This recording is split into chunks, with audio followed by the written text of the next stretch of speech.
Quarter 2, Week 1 describe the main function of the bones and the muscle.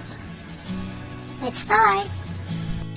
Did you know that an adult has only 206 bones, but a newborn baby has nearly 300 bones? This is because babies have more flexible tissue cartilage, a firm tissue softer than bones in the body.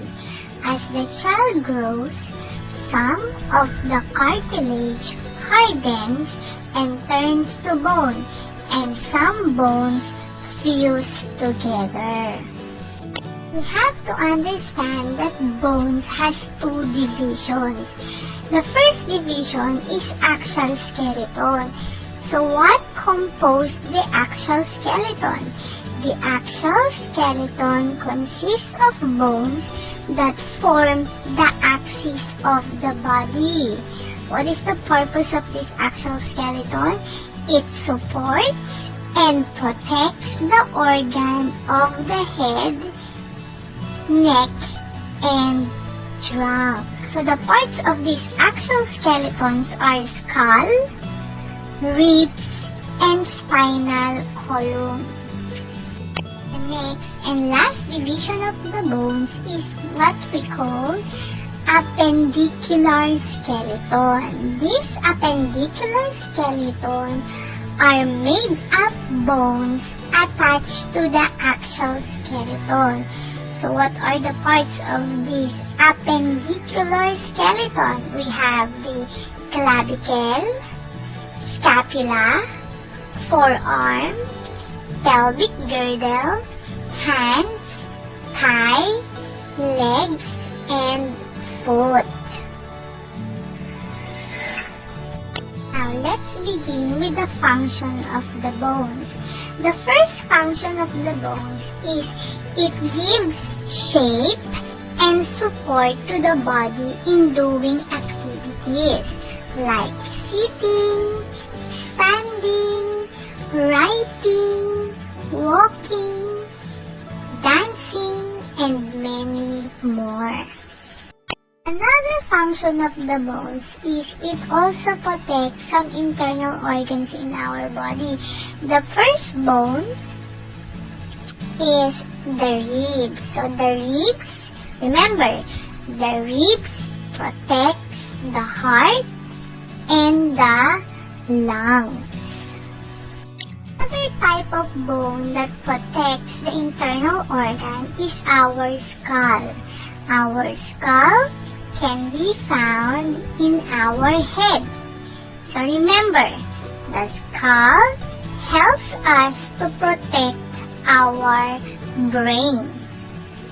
Another type of bone that helps us to protect our organs can be found at the lower part of our body.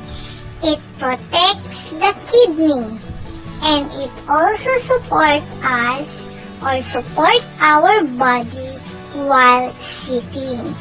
This bone is called pelvic bones. Next function of the bone is it also serves as a place of attachment for muscles to move parts of the body. Another is bone is also serve as storage of minerals like calcium and phosphorus. Another function is the bones also serve as a place where blood is produced. In our bones, there is also what we call joint. In the joint, this is where the bones meet, and this area also can make our body move in different directions. Now let's move on to the muscle. What is muscle? Muscles form the fleshy part of the body. What is the purpose of these muscles? Muscles helps us or enable our body to move. They also give shape and forms to our body. Remember, muscles can be voluntary and involuntary. What do we mean by voluntary muscles? Voluntary muscles are muscles that under our conscious control, or these are the muscles that can be controlled or we can choose whenever to use them. They are also known as skeletal muscles. So examples of these muscles that found in your body are in your biceps, triceps, or in your abdominal. Another type of muscles is what we call involuntary muscles. So these are the muscles that cannot be controlled by will and often associated with organs that exhibit slow and regular contraction and relaxation. It is also known as smooth muscle. So example in our presentation is your heart. So in our heart, there is a smooth muscle that cannot be controlled. It is beating naturally when you are alive. So even you are sleeping, even without knowing, your heart is pumping. And it cannot be controlled because it is a kind of involuntary muscle. Let us now know the common bone and muscle injuries and diseases. What is the difference of injury and diseases? So let's begin with injury. Injury is an act or event that causes someone or something to no longer be fully healthy or in good condition. So remember that. That is injury. First type of injury is what we call fracture. Or what is a fracture?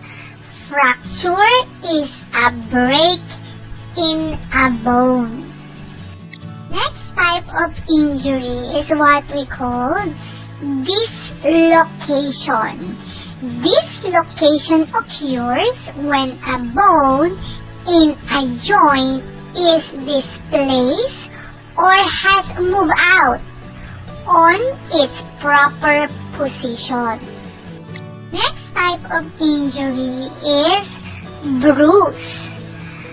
Bruise is happened when muscle becomes black or blue due to the blood clot when you get hit or when you bump into something hard. Next injury is cramp. What is cramp? A cramp is a strong muscle contraction that can be very painful, lasting for a few minutes, but massaging the muscles can often relieve the pain. Last type of injury is sprain. So when do we have sprain? Sprain is an injury to a ligament caused by excessive stretching. A sprained ligament brings so much pain and swelling in the injured part. First type of diseases is arthritis. Arthritis is a common joint disorder characterized by inflammation of the fingers and joints of the body. It may occur to people of all ages, but it is commonly observed in older people. Next disease is osteoporosis. Osteoporosis is common disorder caused by the thinning and weakening of bones usually experienced by elderly people.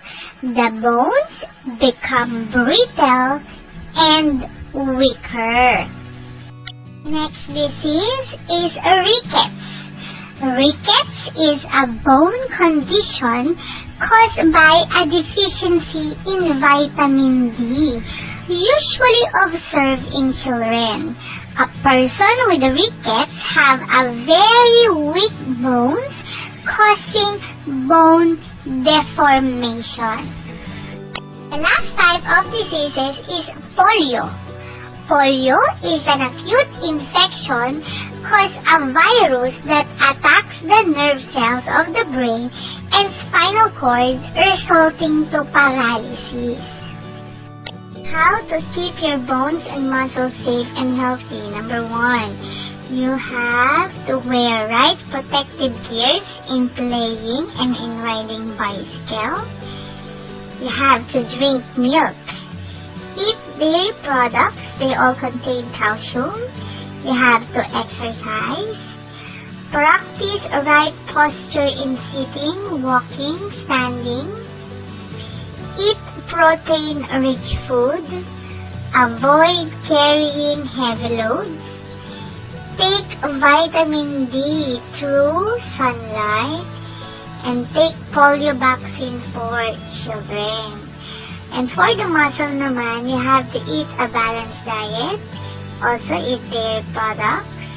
And then eat protein-rich foods. And also you have to exercise. So these are the things that you have to do in order to be healthy and to keep your bones and muscle in the right condition.